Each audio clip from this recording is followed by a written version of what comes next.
नमस्कार स्टूडेंट, जैसा कि हम देख रहे हैं कि हमारा थ्योरेटिकल पार्ट पूरा खत्म हो गया है और अब हम न्यूमेरिकल से स्टार्ट कर रहे हैं। तो जिन लोगों का हो गया है वो ठीक है, आप कुछ पॉइंट पर अटके हुए हैं, कुछ ने मैसेज किया था। तो अब हम ये देखते हैं कि कैसे इसको करना है और आपकी अप्रोच क्या होनी चाहिए किसी क्वेश्चन को लेकर। ठीक है, तो आगे हम बढ़ते हैं। तो हमारा ये पहला एग्जाम्पल एक क्वेश्चन है, उसको मैंने लिया है। तो देखो क्या लिखा है कि फाइंड द वर्क डन। क्या फाइंड करा रहा है हमसे? वर्क डन फाइंड करा रहा है। टू लिफ्ट मतलब उठाया है, अ लोड, कितना लोड है? 3 kg है, एट अ हाइट, कितनी ऊंचाई पर है? 200 मीटर की ऊंचाई पर है। ठीक है, तो मेन जो इसमें ऑब्जेक्टिव है क्या है कि एक तो वो फाइंड करा रहा है क्या हमारा वर्क डन, एक हमारे पास में ये हमें ध्यान में रखना है क्या फाइंड करा रहा है, पहली चीज। दूसरी चीज जो दी है, हमें लोड दिया हुआ है, कितना है? 3 kg एट अ हाइट।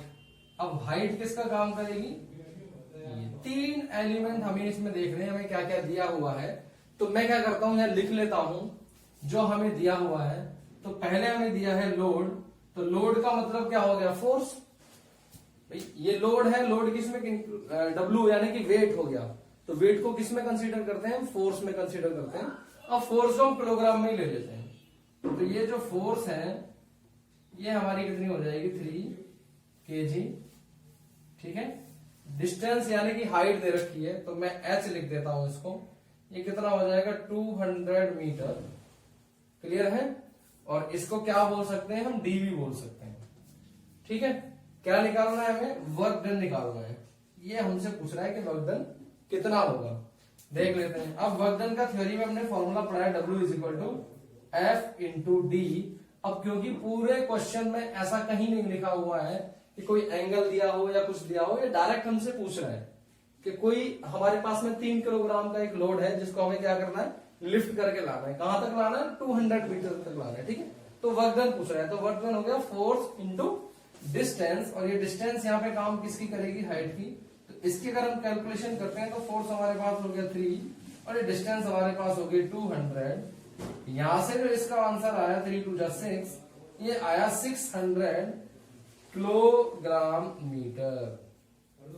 ठीक है, अब ये आंसर है हमारा। अब आईटीआई के क्वेश्चन में या किसी और में आपको पूछा जा रहा है कि इसको जूल में हमें निकालना है, यानी कि क्वेश्चन हमें दिया है और ऑप्शन में हमें किलोग्राम मीटर नहीं दिया है, जूल में हमें निकालना है। तो जूल में हम कैसे वैल्यू इसमें फाइंड आउट करेंगे? तो अब जरा गौर फरमाइए कि हम जब फोर्स क्या बोलते हैं यूनिट की, जब हमने चैप्टर पढ़ा था उसमें हमने बताया था कि 1 kilogram metre is equal to, ध्यान दो, 1 kilogram metre is equal to 9.8 joule. Clear है? 1 kilogram metre is equal to 9.8 joule. तो मैं इस किलोग्राम मीटर की जगह क्या लिख दूंगा? 9.8 कैसे मैं मल्टीप्लाई करूंगा तो ये हो जाएगा हमारा 600 इंटू 9.8। ठीक है, यहां पर क्या आ जाएगा? जूल आ जाएगा। 2 0 एज इट इज लिख लेते हैं, ये दोनों मल्टीप्लाई कर लेते हैं। 6 × 8 = 48 का 8 हासिल लगे 4, 6 × 9 = 54 और 4 = 58। क्लियर है? 6 × 8 = 48 का 8 हासिल लगे 4, 6 × 9 = 54, 54 और 4 = 58। ठीक है, अब देखो पॉइंट कितने के बाद है? 1 के बाद। क्लियर है?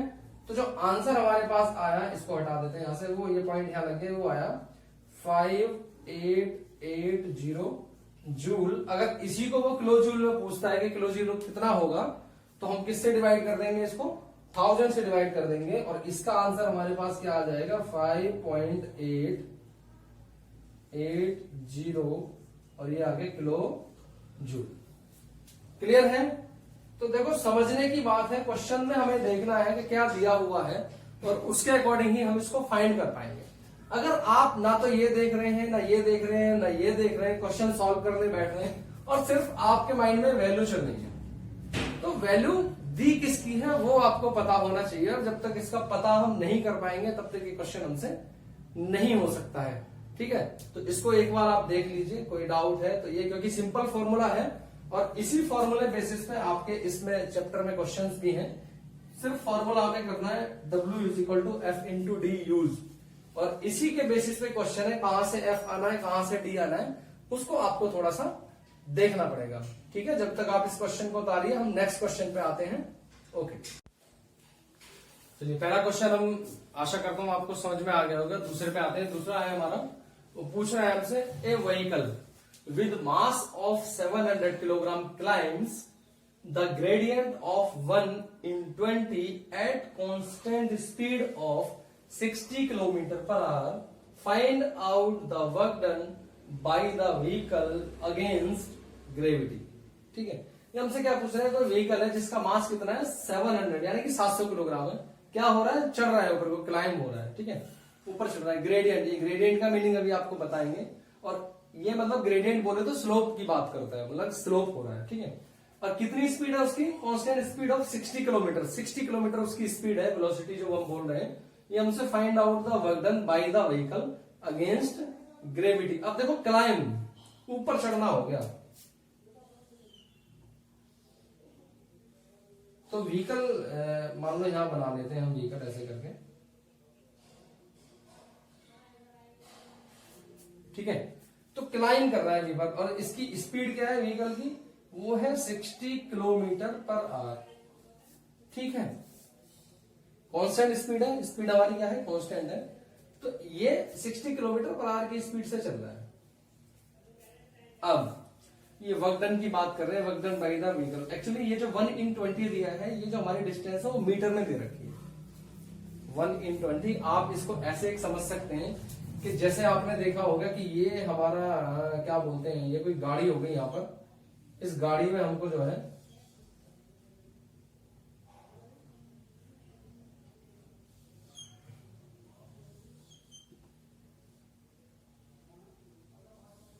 ठीक है, ये गाड़ी हो गई, और इसमें हमें व्हीकल जो है चढ़ाना था ऊपर ऐसे करके। ये आपको ज्यादा अच्छी तरीके से समझ में आएगा। तो आपने देखा होगा जब भी किसी शोरूम पर बाइक या कार उतरती है तो उसका फंडा क्या होता है, यही रहता है। अब लेकिन हम यहाँ उतरने की बात नहीं कर रहे हैं, हम ये बात कर रहे हैं चढ़ाने की। तो देखो ग्रेडियंट का मतलब होता है स्लोप, यानी कि इस स्लोप की बात कर रहे हैं। और 1 in 20 का मतलब है कि 1 मीटर और इन 20 मीटर की डिस्टेंस है। इसका मतलब ये हो गया कि अगर ये हमारा यहां से यहां तक हम 20 मीटर हॉरिजॉन्टली पैरेलल चलते हैं, 20 मीटर हॉरिजॉन्टली पैरेलल चलते हैं, तो ये व्हीकल क्लाइंब करते समय 1 मीटर हाइट तक पहुंचेगा। ठीक है, बात समझ में आ गई। तो ये देखो हाइट कितनी है, 20 मीटर है। अभी 20 मीटर हाइट चलने के बाद में कितना पहुंच रहा है, वो 1 मीटर पहुंच रहा है। तो इसका स्लोप जो काम करेगा वो हम बोलते हैं 1/20। ठीक है, ग्रेडियंट मतलब स्लोप। अब ये मीटर की बात कर रहा है, यहां हमारे पास जो स्पीड है वो किसमें है, किलोमीटर पर आवर में है। तो ये मैंने आपको यहाँ ग्रेडियंट का मतलब समझाया है, और मैं आशा करता हूं आपको समझ में आ गया होगा। यहाँ एक बार देख लेते हैं, जो जो दिया है वो लिख लेते हैं। देखो मास दिया है हमें 700 किलोग्राम, 700 किलोग्राम, और क्या दिया है, जी 9.8 मीटर पर सेकेंड स्क्वायर दिया है। स्पीड हमें 60 किलोमीटर पर आवर दी हुई है। अब अगर मैं इसी गाड़ी पे चढ़ाने की बात अगर कर लूं तो 60 किलोमीटर पर आवर मतलब यहां तो डिस्टेंस मीटर में काउंट होगी ना। तो सबसे पहले मेरा काम क्या है कि मैं इसको किसमें काउंट कर लूं, मीटर में काउंट कर लूं। बिल्कुल, बहुत बढ़िया। तो मैं इसको क्या करता हूं कि स्पीड है हमारी जो दे रखी है, देखो 60, अब किलोमीटर को मीटर में चेंज करना है। ठीक है, तो हमें पता है कि 1 किलोमीटर इज इक्वल टू कितना होता है, 1000 मीटर। ठीक है, और 1 आवर इज इक्वल टू कितना होता है, 60 मिनट। क्लियर है? ठीक है, तो ये हो गया 60 में, ये 60 इंटू किलोमीटर का हमने क्या लिख लिया, 1000 बटे 60। ये देखो 60 से 60 कैंसिल हो गया, तो अपने पास कितना बच गया, 1000 बच गया। और 1000 कितना आया, 1000 मीटर पर मिनट। यानी कि जो स्पीड वो बेसिकली चल पा रहा था वो 1000 मीटर 1 मिनट में चल पा रहा था, जो उसकी क्या थी, जो क्लाइंब कर रहा था। लेकिन अगर मैं इसकी बात करूं कि बेसिकली लिफ्टिंग हुई कितनी, बेसिकली लिफ्टिंग हमारी हुई कितनी, कि जब वो बात कर रहा है कि जी जो ग्रेडियंट है वो हमारा 1 in 20 है, तो ये 20 हो गया, तो 1 in 20 का मतलब हो गया 1/20। क्लियर है? स्लोप की बात करें तो 1/20। तो इसमें हम क्या करेंगे, अगर मैं यहां बात करूंगा तो भाई हमें ऊंचाई कितना उठा, तो यहाँ ये हमारा हो जाएगा डिस्टेंस इज इक्वल टू, तो हमें क्या करना पड़ेगा, जो ग्रेडियंट है हमारा इससे हम क्या कर देंगे, इसमें मल्टीप्लाई कर देंगे अपॉन 20, ये 0 से 0 कैंसिल हो जाएगा, ये हमारा हो जाएगा 50। तो हमारी जो डिस्टेंस लिफ्ट क्लाइंब करते समय कितनी डिस्टेंस वो लिफ्ट कर रहा है, बेसिकली 50 मीटर पर मिनट। क्यों? क्योंकि देखो क्लाइंब कैसे हो रहा है, इंक्लाइंड है। ये स्पीड जो निकल के आ रही है ये एक हम हॉरिजॉन्टल काउंट कर रहे हैं। ग्रेडियंट अगर काउंट कर लेंगे तो ये देखो कितना होगा कि 50 मीटर 1 मिनट में लिफ्ट कर पा रहा है। कितना? 50 मीटर 1 मिनट में वो लिफ्ट कर पा रहा है, और यही हमारी क्या है, डिस्टेंस हो गई। क्लियर है? चलिए इसको यहां से मैं हटा देता हूं। ये मैं आशा करता हूं आपको पूरा ये समझ में आ गया होगा ग्रेडियंट। तो ग्रेडियंट मतलब ज्यादा आप उसमें हैरान ना होइए, बस उसका मतलब होता है स्लोप, कितना स्लोप वो दिया है। ठीक है, चलिए आगे बात करते हैं। ठीक, डिस्टेंस हमारे आगे निकल के, अब देखो हमें निकालना क्या है इसमें। हमसे तो पूछ रहा है वो वर्क डन। ठीक है, तो अब मास हमें दिया है, तो मास ये 700 किलोग्राम है। अब देखो कह रहा है अगेंस्ट ग्रेविटी। ठीक है, अब अगेंस्ट ग्रेविटी का मतलब है ऊपर चढ़ रहा है। अगर जमीन की तरफ आ रहा होता तो ड्यू टू ग्रेविटी नीचे ही आना है उसको। ऊपर अगर जा रहा है तो अगेंस्ट तो है ही है, ग्रेविटी के अगेंस्ट जा रहा है वो ऊपर जाने का मतलब। ठीक है, यानी कि उसके विपरीत दिशा में जा रहा है। अगर कोई चीज हम ऊपर से नीचे फेंकते हैं तो वो कहाँ आएगी, नीचे आ जाएगी। लेकिन यहाँ क्या चढ़ रहे हैं, ऊपर चढ़ रहे हैं। कोई कार या व्हीकल जो भी आप ले सकते हो चढ़ रहा है। तो डिस्टेंस हमारे पास में आ गई, इसका मतलब डी हमारे पास ये आ गया। मास हमें दिया है 700 किलोग्राम। मास लिख लेते हैं कितना है, 700। अब ये किलोग्राम में है तो इसको किसमें चेंज कर लेते हैं, न्यूटन में चेंज कर लेते हैं। ठीक है, तो न्यूटन का मतलब हो जाएगा, तो जो मास है हमारा वो किसमें चेंज हो जाएगा, वेट में। मास हमारा किसमें चेंज हो जाएगा, वेट में चेंज हो जाएगा। और ये W इज इक्वल टू हो जाएगा 700 इंटू 9.8 न्यूटन। ठीक है, इसको सॉल्व करेंगे तो देखो कितना आ जाएगा। ये पहले तो 20 एज इट इज हम यहाँ पे पुट कर लेते हैं। 7 8 56, 56 का 6 कैरी हासिल हो गए 5, 7 3 63 और 5 68। तो ये पॉइंट हमारा यहाँ आ गया। ठीक है, इसको हटा देते हैं यहां से हम। तो ये भी मैं 0 अब यहां से भी हटा देता हूं। हाँ, पॉइंट हमने रख लिया ना। तो ये हमारी इतना क्या आ गया, न्यूटन आ गया हमारा ये। क्लियर है? तो वर्क मतलब वेट बोले तो ये क्या शो कर रहा है हमारे पास में, फोर्स शो कर रहा है। ठीक है, तो ये बल आ गया और ये क्या आ गई, हमारी दूरी आ गया। फॉर्मूला हमारा वर्क डन का क्या है, अब क्योंकि वर्क डन हमें यहाँ पे फाइंड करना था, सॉरी ये हम लिखना भूल गए इसको। ठीक है, तो वर्क डन हमें फाइंड करना था, ये हो गया W is equal to formula हमारा फोर्स इंटू डिस्टेंस। ठीक है, फोर्स हमने भी निकाली है, कितनी है 6860 इंटू डिस्टेंस अपने पास कितनी आई है 50। अब क्योंकि वर्क डन जो निकलेगा हाइट पे चल रहा है तो मीटर पर मिनट निकलेगा वो। ठीक है, इसको एज इट इज रहने दें, इसको सॉल्व कर लेते हैं। देखो 2 0 की 2 0 आ गई, 5 30 की 0 कैरी हासिल हो गई 3, 5 8 40 और 3 43 कैरी, यानी कि हासिल के 4, 5 30 और 4 34। क्लियर है? तो ये क्या हो गया हमारा, न्यूटन मीटर पर मिनट। ठीक है, अब हमें पता है न्यूटन मीटर को क्या बोलते हैं, जूल बोलते हैं हम। ठीक है, तो ये हमारा हो जाएगा 343,000, ये क्या हो जाएगा, जूल पर मिनट। इतना वर्क डन हमारा हो गया। या मैं बात करूं तो 343 किलो जूल पर मिनट। क्लियर है? तो वर्क डन हमारा कितना हुआ, 343 किलो जूल हो गया। क्लियर है? एक बार और मैं थोड़ा सा रिवाइज कर दे रहा हूं। देखो क्वेश्चन में हमसे पूछा था कि एक व्हीकल है जिसका जो मास यानी कि द्रव्यमान है 700 किलोग्राम है, क्लाइम्स यानी कि ऊपर चढ़ रहा है। ग्रेडियंट का हमने भी बताया आपको, स्लोप कैसे काम करेगा ग्रेडियंट, 1 × 20। कांस्टेंट स्पीड है उसकी, स्पीड पे कोई फर्क नहीं आ रहा। कितनी है, 60 किलोमीटर पर आवर है। Find out the work done. Work done हमसे पूछ रहा था bye the vehicle against gravity. ऊपर कोई चीज जा रही है तो अगेंस्ट ग्रेविटी जा रही है, और नीचे आ रही है तो वो ग्रेविटी की तरफ आ रही है। क्लियर है? ठीक है, मैंने निकाल दिया भाई मास कितना दिया है, ये जी की वैल्यू दे रखी है हमें, स्पीड हमें 60 किलोमीटर पर आवर। मैंने देखो अभी ग्रेडियंट का मतलब ये बोल रहा है हमसे 1 मीटर इन 20 मीटर, ठीक है। अब यहाँ हमारे पास किलोमीटर पर आवर में है, तो हमने इसको क्या किया, मीटर में चेंज किया। हम इसको मीटर पर मिनट में चेंज कर रहे हैं। 1 किलोमीटर में 1000 मीटर होते हैं और 1 घंटे में 60 मिनट होती है। हमने यहाँ पर वैल्यू पुट कर ली, तो ये कैंसिल हो गया, 60 से 60 हमारा 1000 आ गया। क्लियर है। अब डिस्टेंस की बात करें, क्योंकि ये क्या है कि ये तो हम इसके अकॉर्डिंग निकाल पा रहे हैं ना, तो हमने इसकी व्हीकल की वेलोसिटी निकाल ली है, किसमें 1000 मीटर पर मिनट काम कर रहा है। अब लेकिन उसने हमें ग्रेडियंट दे रखा है, तो जो ग्रेडियंट हमें दे रखा है वो ग्रेडियंट है कितना, 1 इन 20 है हमारा ग्रेडियंट, ठीक है। तो उसके अकॉर्डिंग कितनी वो लिफ्ट हो रही है कार, यानी कि अब स्लोप की बात कर रहे हैं ना, चढ़ना है तो स्लोप पे ही चढ़ेगा, वैसे तो ऊपर ऐसे नहीं चढ़ेगी ना कार, व्हीकल तो चढ़ेगा। तो देखो अब उसके अकॉर्डिंग कितना है, तो हमने जो ग्रेडियंट हमने आपको भी समझाया तो वो क्या था, 1 इन 20 था। इसको आप ऐसे स्लोप की बात वो कर रहा है तो हम 20 से इसको डिवाइड करेंगे, तो बेसिकली जो हमारी ऊपर चढ़ने की जो आ गई है वो तो कार की स्पीड थी। बेसिकली जो मीटर पर मिनट आया वो इतना आया, 50 मीटर पर मिनट, और ये डिस्टेंस क्या होगी, लिफ्ट हो गई, यानी कि एक मीटर में 1 मीटर चलने के बाद में 50 मीटर उसकी डिस्टेंस लिफ्ट हो जाएगी, ठीक है। अब मास हमें दे रखा था 700 किलोग्राम। अब मास को फोर्स कब बना देते हैं, जब किलोग्राम को हम न्यूटन में चेंज कर लेते हैं, तो ये हमारा वेट बन जाता है। क्योंकि बेसिकली अगर बात करें तो वेट हमेशा नीचे की तरफ ही काम करता है ड्यू टू ग्रेविटी। ये W is equal to M into g, हम फॉर्मूला यहाँ पे यूज करते हैं, एक बार लिख देता हूँ, W is equal to M into G. M हमें दे रखा है 7 और जी की वैल्यू हमारी कितनी आ गई, 9.8 जो हमें वहां दे रखी है।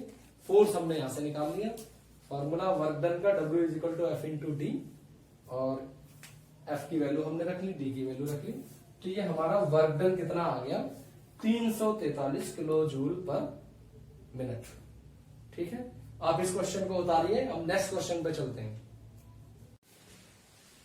तो सेकंड हमने क्वेश्चन किया, थोड़ा सा उसमें एक नया ऑप्शन दिया था ग्रेडियंट का। अब देखो एक और नया क्वेश्चन ले लेते हैं, थोड़ा और अच्छा क्वेश्चन है। देखो फॉर्मूला बहुत ही सिंपल है कि वर्क डन क्या है, यानी कि कार्य निकालना है आपने। तो कार्य का फॉर्मूला क्या है भैया, बल गुणा दूरी। तो आपको बल निकालना है और उसकी क्या निकालनी है, दूरी निकालनी है। अगर ये दो चीज पता है तो वर्क डन निकल गया। अब जो क्वेश्चन हमें दिया है वो हमें इसी में ही घुमाएगा कि कैसे हमें बल निकालना है और कैसे हमें वो दूरी निकालनी है, वो ज्यादा मेन इंपॉर्टेंट है। तो एक बार इस क्वेश्चन पे नजर डाल लेते हैं, थोड़ा सा चेंज क्वेश्चन है ये। अब देखो कह रहा है a load whose mass M, कितना दे रखा है, 3 टन दे रखा है। तो जो हमें दे रखा है वो हम साथ के साथ यहाँ लिखते चलेंगे, ठीक है। एक बार पढ़ लेते हैं कि मास 3 टन दे रखा है, is lifted up a winch with a acceleration A is equal to 2 metre per second square with the work done during the first 1.5 second from the beginning of the motion। क्या बोलना चाह रहा है भाई, ये कह रहा है कि लोड है कितना है, 3 टन का है। क्या हो रहा है, वो उठा रहे हैं किससे, विंच से। विंच क्या है, एक मैकेनिकल डिवाइस, ठीक है, मैकेनिकल अरेंजमेंट है वो डिवाइस, विंच है हमारी। विद एन एक्सिलरेशन, यानी कि त्वरण दे रखा है कितना, 2 metre per second. Work done find करना है ड्यूरिंग द फर्स्ट, टाइम दे रखा है इतने सेकंड में हमें कितना निकालो, from the beginning of the motion, इसकी बात करनी है, ठीक है। तो क्वेश्चन में जो हमें दे रखा है वो हम लिख लेते हैं मेन में। देखो एक तो हमें मास दे रखा है यहाँ पे, और ये मास है हमारा 3 टन, ठीक है। अब इसको हम किस में चेंज कर लेंगे, किलोग्राम में चेंज कर लेंगे। तो वो हमें पता है कि भाई 1 टन इज इक्वल टू कितना होता है, 1000 किलोग्राम। क्लियर है। तो ये कितना हो जाएगा, मास हमारा ये हो जाएगा 3000 किलोग्राम। क्लियर है, मास की वैल्यू हमारी आ गई 3000 किलोग्राम। चलिए सेकंड हमें इसमें क्या दिया है, एक्सेलरेशन दिया है, यानी कि त्वरण दे रखा है 2 metre per second square. Clear है। तीसरा हमें यहाँ पर देखो टाइम दे रखा है, टाइम। तो टाइम को यहां देखते हैं, कह रहा 1.5, तो 1.5। क्लियर है। मिक्स फ्रैक्शन में दिया है हमें 1.5 सेकेंड है, इसको पूरा कर लेते हैं तो देखो क्या हो जाएगा, 2 1 जा 2 और 1 3। तो इसका मतलब है कि हमारा जो सेकंड दिया है कितना दिया है, 3/2 सेकंड दिया है। क्लियर है यहां तक, मेन चीजें हमने लिख ली। अब देखो पूछ क्या रहा है, वर्क डन पूछ रहा है। तो हमसे वर्क डन वो पूछ रहा है, इसके लिए फॉर्मूला हम क्या पढ़ते हैं, W is equal to F into distance. अब ना तो इस क्वेश्चन में हमें एफ का पता है और ना ही इस क्वेश्चन में हमें डिस्टेंस का पता है। इसका मतलब है कि जो हमारे पास में गिवन मटेरियल है, यानी कि जो गिवन वैल्यूज है, उनसे ही हमें एफ पता चलेगा। क्लियर है? अब देखो न्यूटन सेकेंड लॉ पे आ जाओ। Newton second law. अब न्यूटन सेकेंड लॉ, खैर मैं आपसे डेफिनेशन नहीं पूछ रहा, जो फॉर्मूला है वो पता हमें होना चाहिए। तो देखो एफ हमें निकालना है, तो देखो हम सब जानते हैं according to Newton second law F is equal to M into a. ठीक है? बल बराबर द्रव्यमान गुणा त्वरण। अब देखो द्रव्यमान हमें दिया है कितना है, 3000, यानी कि 3000 क्या है ये, किलोग्राम है। ठीक है, इधर आ जाते हैं। ए की वैल्यू कितनी है, 2 metre per second into 2 metre per second square. ठीक है, कितना हो जाएगा, देखो ये हो जाएगा 6000। ठीक है, 6000 किलोमीटर पर सेकंड स्क्वायर, और इसका मतलब हो गया ये 6000 न्यूटन। ठीक है, तो फोर्स की वैल्यू हमारी कितनी आ गई, 6000 न्यूटन आ गई। 1 kilogram metre per second square is equal to 6000, sorry 1 newton. ठीक है, तो अब देखो फोर्स तो पता चल गई हमारी। अब एक और रह गया कि भैया डी और पता करो। डी कैसे पता करेंगे हम, तो डी के लिए देखो 2 चीज इसमें हमें दे रखी है, जो समझने वाली चीज है, वहां से ही हमारा डी निकल के आने वाला है। तो देखो डी को एक बार देख लेते हैं, यहां तक समझ में आ गया ना, क्लियर? ये तो क्लियर होगा। अब देखो डी क्या बोल रहा है, पहले देख लेते हैं। एक तो बोल रहा है कि भाई समय दे रखा है, टी दे रखा है, इसको टी को हमें ध्यान में रखना है। क्लियर है? ये कितना है, टी है हमारा 3/2 सेकेंड का। क्लियर है? दूसरा कह रहा है from the beginning of motion. भाई बिगिनिंग ऑफ मोशन का मतलब क्या होता है, यानी कि गति में आने से पहले। तो जब गति में वो आने वाला था, तो उससे पहले किस में था, आराम, विराम अवस्था में था। किस में था, विराम में, यानी कि रेस्ट में। और हम सबको पता है कि जब विराम, कोई वस्तु विराम अवस्था में होती है, तो उसका जो प्रारंभिक वेग होता है वो क्या हो जाता है, 0 हो जाता है। ये लाइन हमको दिखा रही है, तो इसका मतलब हो गया जो u है हमारा, वो उसकी वैल्यू कितनी आई, 0 मीटर पर सेकेंड। क्लियर है? ठीक है, अब देखो कॉम्बिनेशन देखना है कि जिसमें t भी आता हो और u भी आता हो, ऐसा इक्वेशंस ऑफ मोशन पे हम फिर आ गए। हमने पढ़ा था पहले चैप्टर में, देखो छूटने वाला कुछ भी नहीं है, पहले चैप्टर में पढ़ा था, अब चैप्टर सेकंड पढ़ रहे हैं। तो ये चैप्टर हमेशा रिलेट करेंगे, किस चैप्टर का फॉर्मूला कहाँ आपको यूज करना पड़े, तो फॉर्मूला आपको बाई हार्ट होना चाहिए। अब बाई हार्ट कोई रट्टू तोते वाली चीज नहीं कि आपको होगा, जब आप क्वेश्चंस करेंगे तो वहां पर आपको आसानी से याद रहेगा। ठीक है, तो अब देखो इक्वेशंस ऑफ मोशन का एक इक्वेशन याद करो, जिसमें हम टी को भी यूज कर रहे हैं, यू को भी यूज कर रहे हैं, और हमें निकालनी क्या है, डिस्टेंस निकालनी है। तो देखो ऐसा कुछ फॉर्मूला होता है क्या, ut plus half AT square, कोई फॉर्मूला है ऐसा कि डिस्टेंस निकालना है यहां से हम। ठीक है, तो s is equal to ut plus half AT square. आगे बात कर लेते हैं। अब देखो जो जो वैल्यू हमारे पास दी उनको रख लेते हैं। ये तो हमें निकालना है s, u हमारा 0 है, तो इनकी मल्टीप्लाई करोगे तो ये तो हमारा 0 हो गया, प्लस 1/2। एक्सेलरेशन देखो कितना आया है, 2 मीटर पर सेकेंड, तो ये 1/2 इंटू 2 इंटू टी की वैल्यू देखो कितनी है, कहा है, 3/2। तो 3/2 का क्या है, स्क्वायर है, तो ये हो गया 3 इंटू 3/2 इंटू 2। क्लियर है? तो ये 2 से 2 कैंसिल हो गया। अब जो हमारा डिस्टेंस जो ये आया वो निकल गया है 3 3 9, 9/4। ठीक है, और ये डिस्टेंस 9/4 मतलब मीटर में आपके पास आता है। ठीक है, क्लियर है? अब देखो डिस्टेंस हमें मिल गई, यहां पर डिस्टेंस हमें यहां मिल गई, और फोर्स हमने यहां से निकाल ली। फॉर्मूला हमारे पास है, तो W is equal to F into D, और F की वैल्यू है हमारी 6000 इंटू डी हमारा हो गया 9/4 मीटर। तो देखो 4 से इसको कैंसिल कर सकते हैं, 4 से इसको कैंसिल करते हैं, कितना आता है, तो देखो 4 से ये जाएगा 15 टाइम्स, 15 4 जा 15 चौके 60, तो ये 1500 आ गया। अब 1500 इंटू 9 मल्टीप्लाई कर लो, 900 900 9 पंजे 45 का 5, हासिल लगे 4, 9 एकम 9 और 4 13। ठीक है, ये कितना आ गया? जूल में आ गया। इसका मतलब कितना हो जाएगा? 13.5 किलो जूल। ये आपका आंसर आ गया।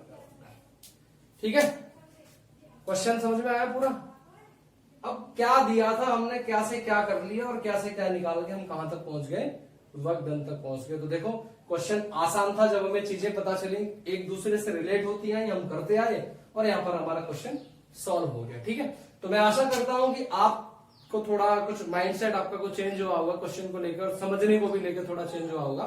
तो आप जब नेक्स्ट क्वेश्चन करेंगे तो इन चीजों को ध्यान में रखेंगे। ठीक है, तो आप इस क्वेश्चन को एक बार पूरा देख लीजिए, फिर भी अगर कोई डाउट बचता है, किसी भी पॉइंट पर बचता है, हो सकता है कि गलत भी हो गया हो मेरे से इसमें, तो आप प्लीज कमेंट बॉक्स में लिख दीजिए। Okay, thank you.